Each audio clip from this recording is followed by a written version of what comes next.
வணக்கம்.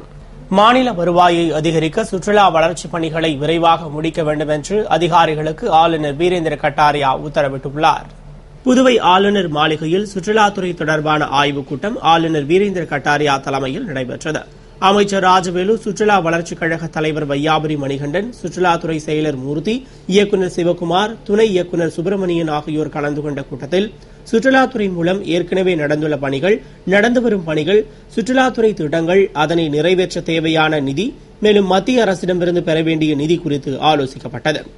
மேலும் அதிகாரிகள் 2010-11 ஆண்டில் சுற்றுலாத்துறைக்கு 11 திட்டங்களுக்கு 51 கோடியே 51 லட்சம் ரூபாய் ஒதுக்கப்பட்டதில் 3 பணிகள் மேற்கொள்ளப்பட்டது என்றும் மீதமுள்ள பணிகள் விரைவில் துவங்கப்படும் என்றும் 2013-14 ஆண்டில் 186 கோடியே 50 லட்சம் ரூபாய்க்கு மத்திய அரசு ஒப்புதல் அளித்துள்ள நிலையில் 79 கோடிக்கு திட்ட மதிப்பீடு தயார் செய்யப்பட்டு அனுப்பப்பட்டுள்ளதாகவும் மீதமுள்ள தொகைக்கு திட்ட மதிப்பீடு செய்யும் பணிகள் நடந்து வருகிறது என்றும் தெரிவித்தனர்.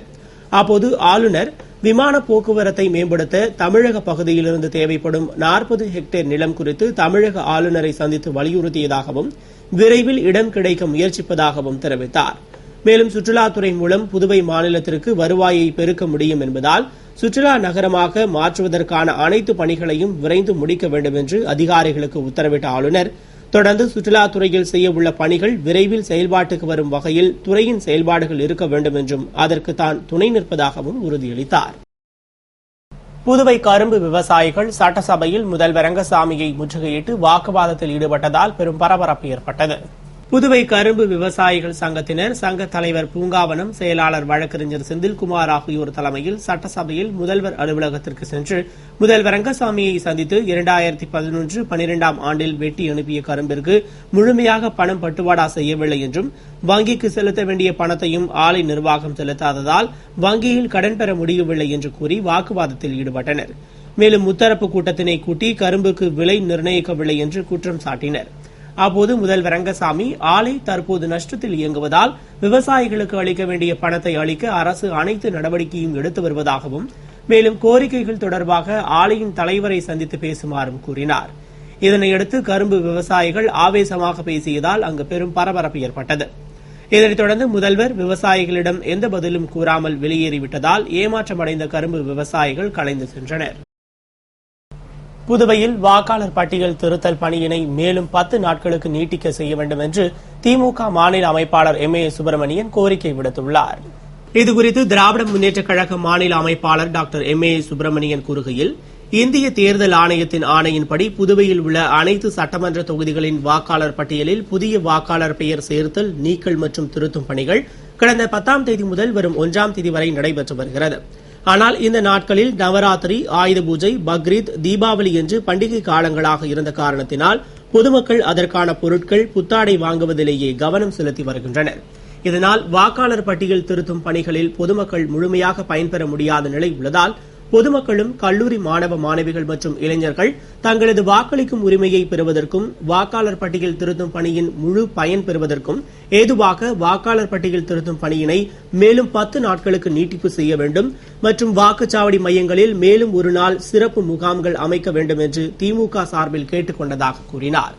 தொடர்ந்து புதுவையில் சாலைகள் உரிய பராமரிப்பின்றி குண்டும் குழியுமாக காட்சியளிக்கின்றன மற்றும் கழிவுநீர் வாய்க்கால்கள் சரியாக தூர்வாரப்படாததால் சிறிதளவு மழை பெய்தாலும் பெரும்பாலான சாலைகளிலும் குடியிருப்பு பகுதிகளிலும் மழைநீர் தேங்கி நிற்பதால் டெங்கு, மலேரியா போன்ற காய்ச்சல்கள் வருவது உள்ளிட்ட சுகாதாரக்கேடு ஏற்படும் சூழல் உள்ளது. எனவே அரசின் சிறந்த கடமைகளுள் ஒன்றான வந்தபின் காப்பதை விட வருமுன் காப்பதே மேல் என்பதனை கருத்தில் கொண்டு கழிவுநீர் வாய்க்கால்களை தூர்வாருவதற்கும் தாழ்வான பகுதிகளில் மழைநீர் தேங்காத வண்ணம் முன்னெச்சரிக்கை நடவடிக்கை எடுப்பதற்கும் அரசை கேட்டுக் கொண்டதாக கூறினார். தீபாவளிக்கு முந்தைய ஞாயிறு என்பதால் சண்டே மார்க்கெட்டில் பொருட்கள் வாங்க மக்கள் கூட்டம் அலைமோதியது. இதனால் நகரின் முக்கிய வீதிகள் அனைத்தும் போக்குவரத்து நெரிசலில் சிக்கி திணறின. தீபாவளி பண்டிகைக்கு இன்னும் 4 நாட்களே உள்ள நிலையில் தீபாவளியை உற்சாகமாக கொண்டாடி மகிழ மக்கள் தயாராகி வருகின்றனர். குறிப்பாக புத்தாடைகள், பட்டாசுகள், நகைகள் மற்றும் பொருட்கள் வாங்க புதுவை கடை வீதிகளில் மக்கள் குவிந்தனர். மேலும் தீபாவளிக்கு முந்தைய ஞாயிறு என்பதால் வழக்கத்தை விட சண்டே மார்க்கெட்டில் மக்கள் கூட்டம் அலைமோதியது.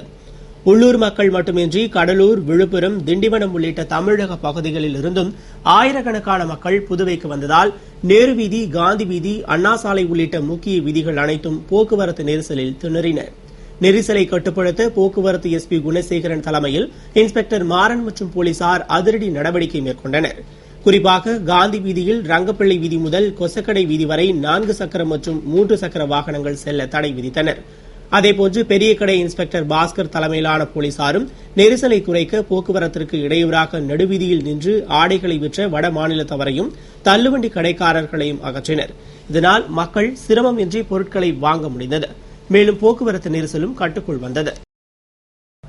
புதுவையில் அனுமதியின்றி தனியார் கம்பெனிக்கு டீசலை ஏற்றி வந்த டேங்கர் லாரியை போலீசார் பறிமுதல் செய்து நீதிமன்றத்தில் ஆஜர்படுத்தினர். புதுவை காலாப்பட்டு போலீசார் நவோதயா பள்ளி அருகே வாகன தணிக்கையில் ஈடுபட்டிருந்தபொழுது அந்த வழியாக வந்த டேங்கர் லாரியை நிறுத்தி ஆவணங்களை சரிபார்த்தனர்.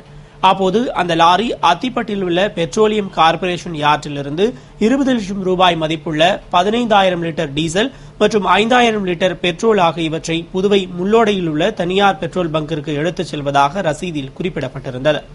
ஆனால் லாரி தனியார் பெட்ரோல் பங்குக்கு செல்லாமல் காலாப்பட்டில் உள்ள தனியார் ரசாயன கம்பெனிக்கு இறக்குவதற்காக வந்திருப்பது தெரியவந்தது. அதனைத் தொடர்ந்து டேங்கர் லாரியை போலீசார் பறிமுதல் செய்து லாரியை ஓட்டி வந்த காட்டுமன்னார் கோவிலைச் சேர்ந்த கோவிந்தராஜ் என்பவரை கைது செய்தனர். மற்றும் பறிமுதல் செய்யப்பட்ட டேங்கர் லாரியையும் ஓட்டுநரையும் ரெட்டியார்பாளையம் உணவு கடத்தல் தடுப்பு பிரிவு போலீசாரிடம் ஒப்படைத்தனர். இதனையடுத்து உணவு கடத்தல் தடுப்பு பிரிவு போலீசார் வழக்கு பதிவு செய்து ஓட்டுநரை நீதிமன்றத்தில் ஆஜர்படுத்தி சிறையில் அடைத்தனர். புதுவை வில்லியனூரில் 300க்கும் மேற்பட்ட இளைஞர்கள் பாமக மாநில செயலாளர் அனந்தராமன் முன்னிலையில் பாட்டாளி மக்கள் கட்சியில் இணைந்தனர். புதுவை வில்லியனூர் லட்சுமி திருமண நிலையத்தில் பாட்டாளி மக்கள் கட்சியில் ஏராளமானோர் இணையும் விழா மாவட்ட செயலாளர் மதியழகன் தலைமையில் நடைபெற்றது. விழாவில் 300க்கும் மேற்பட்ட இளைஞர்கள் நாகராஜ் தலைமையில் மாநில செயலாளரும் பாராளுமன்ற தேர்தல் பாமக வேட்பாளருமான அனந்தராமன் முன்னிலையில் அக்கட்சியில் இணைந்தனர். விழாவில் மாநில செயலாளர் ஜெயபாலன், செய்தி தொடர்பாளர் குமார், பசுமை தாயகம் மாநில தலைவர் கணபதி, மணவெளி தொகுதி தலைவர் வீரவாழுமுனி உள்ளிட்ட நிர்வாகிகள் ஏராளமானோர் கலந்து கொண்டனர். புதுவை கிருமாம்பாக்கம் அருகே 4 வயது சிறுமியிடம் பாலியல் தொந்தரவு கொடுத்த கொத்தனாரை போலீசார் கைது செய்து சிறையில் அடைத்தனர். புதுவை மூர்த்திகுப்பத்தைச் சேர்ந்த 4 வயது சிறுமி வீட்டின் அருகே விளையாடிக் கொண்டிருந்தபோது அதே பகுதியைச் சேர்ந்த கொத்தனார் பாலகிருஷ்ணன் சிறுமியிடம் சாக்லேட் வாங்கித் தருவதாக கூறி அருகிலுள்ள வாய்க்காலுக்கு ஒதுக்குப்புறமாக அழைத்துச் சென்றுள்ளார். அப்போது குழந்தையை காணாமல் தேடி வந்த தந்தை சிறுமியின் அழுகை சத்தம் கேட்டு வாய்க்கால் பகுதிக்கு சென்றபோது சிறுமி அழுது கொண்டிருப்பதைக் கண்டு அதிர்ச்சி அடைந்தார். சிறுமியின் அழுகுரல் கேட்டு திரண்ட அப்பகுதி மக்கள் சிறுமியிடம் பேசியபோது பாலகிருஷ்ணன் சிறுமிக்கு பாலியல் தொந்தரவு கொடுத்தது தெரியவந்தது. இதனால் ஆவேசமடைந்த மக்கள் பாலகிருஷ்ணனை சரமாரியாக அடித்து கிருமாம்பாக்கம் காவல் நிலையத்தில் ஒப்படைத்தனர். அவர் மீது வழக்கு பதிவு செய்து கைது செய்த போலீசார் தீவிர விசாரணை நடத்தி பின்னர் நீதிமன்றத்தில் ஆஜர்படுத்தினர். அதனைத் தொடர்ந்து நீதிமன்ற உத்தரவுப்படி காலாப்பட்டு மத்திய சிறையில் அடைக்கப்பட்டார். லஞ்ச ஒழிப்பு வார விழாவினை முன்னிட்டு புதுவை தலைமைச் செயலகத்தில் நடந்த நிகழ்ச்சியில் தலைமைச் செயலர் சேட்டன் பிஷாங்கி தலைமையில் அனைத்து ஊழியர்களும் உறுதிமொழி ஏற்றுக் கொண்டனர். புதுவை அரசு சார்பில் இன்று 29ஆம் தேதி முதல் நவம்பர் 2ஆம் தேதி வரை லஞ்ச ஒழிப்பு விழிப்புணர்வு வாரம் கடைபிடிக்கப்படுகிறது. இதன் துவக்க நாள் விழாவில் பல்வேறு அரசு துறைகளில் அதிகாரிகள் தலைமையில் ஊழியர்கள் லஞ்ச ஒழிப்பு உறுதிமொழியை ஏற்றுக் கொண்டனர். அதன்படி புதுவை தலைமைச் செயலகத்தில் நடந்த நிகழ்ச்சியில் தலைமைச் செயலர் சேட்டன் விசாங்கி தலைமையில் தலைமைச் செயலர் உறுதிமொழியை வாசிக்க அதனை ஊழியர்கள் பதில் உரைத்து ஏற்றுக்கொண்டனர். இதுபோன்று மாவட்ட ஆட்சியர் அலுவலகம், லஞ்ச ஒழிப்புத்துறை உள்ளிட்ட பல்வேறு அரசு துறைகளிலும் உறுதிமொழி ஏற்கப்பட்டது. தீபாவளி பண்டிகையை முன்னிட்டு போக்குவரத்து நெரிசலை குறைக்கும் வகையில் போக்குவரத்தில் சில மாற்றங்கள் செய்யப்பட்டுள்ளதாக எஸ்பி குணசேகரன் தெரிவித்துள்ளார்.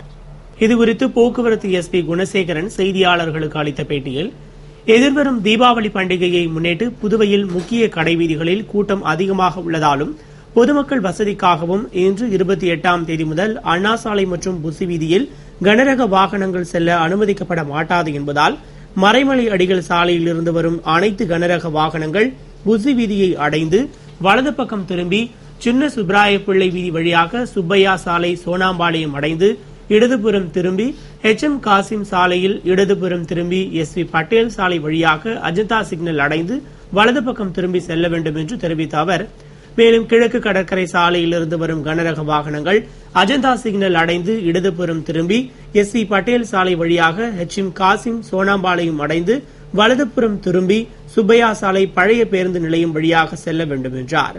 மேலும் பட்டாணி கடை சந்திப்பிலிருந்து நேரு வீதியில் காலியாக வரும் ஆட்டோக்களுக்கு அனுமதி மறுக்கப்படுகிறது மற்றும் புதுவை நகர வீதிகளான நேரு வீதி, அண்ணா சாலை மற்றும் சின்ன சுப்பராயப்பிள்ளை வீதி, பாரதி வீதி, காந்தி வீதி, மிஷன் வீதி ஆகிய வீதிகளில், அதாவது நீலராஜப்பையர் வீதியிலிருந்து செட்டி வீதி வரை அக்டோபர் 31 மற்றும் நவம்பர் 1 ஆகிய 2 தேதிகளில் 2 சக்கர வாகனம் தவிர்த்து மற்ற வாகனங்கள் காலை 9:30 மணி முதல் இரவு 11 மணி வரை செல்ல அனுமதிக்க மாட்டாது என்பதால் வாகன ஓட்டிகள், கடை உரிமையாளர்கள் மற்றும் நுகர்வோர்கள் அனைவரும் இந்த புதிய தற்காலிக ஏற்பாட்டை அமல்படுத்த போக்குவரத்து காவல்துறைக்கு ஒத்துழைப்பு நல்குமாறு கேட்டுக்கொண்ட எஸ்பி குணசேகரன், பொதுமக்கள் மகிழ்ச்சியோடு தீபாவளி பண்டிகையை கொண்டாட புதுவை போக்குவரத்து காவல்துறை சார்பில் அனைவருக்கும் தீபாவளி நல்வாழ்த்துக்களை தெரிவித்துக் கொண்டதாக கூறினார். இத்துடன் செய்திகள் நிறைவடைந்தன. வணக்கம்.